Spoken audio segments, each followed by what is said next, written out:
Edige'nin aklı. Esen kart tavda eşkilerini otlatkanda bir terek tübünde ufacık bir bala taba edi. Balanı alıp üyüne götüre, karısı öz balasıyla birlikte büyütmeyi kabul ete. Adını Edege koyalar. Balalık vakti göstergen akıl. Eki akay bir tavşanın özlerine ait bolganını iddia ete. Edige tüfekten yumurtanı vurdurup balaga zarar gelmeyeceğini gösterdi ve tavşanın asıl sahibinin taba. Eki akay ölgen tüve botasının özlerine ait bolganını söyley.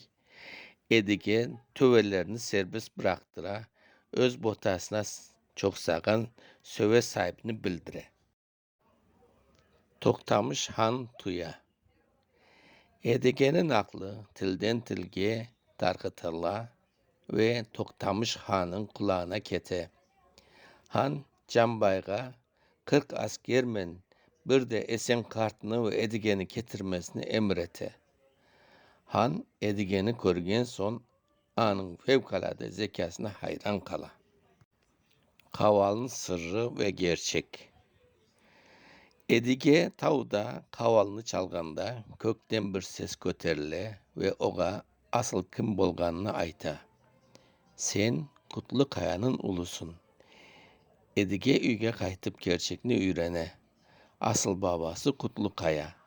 Toktamış Han'ın emrinden öldürülgen. Edige adaletini istemek için Han'ın sarayına gitmeye karar vere.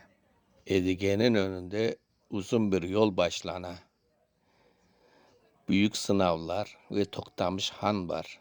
Edige'nin aklı, cesareti ve adaleti şimdi yanı bir sınavdan geçecek. Masaldan bizge, akıl yaşnan tuğul, yürekmen, meraknen ve doğrusu kıdırmakla büyüy.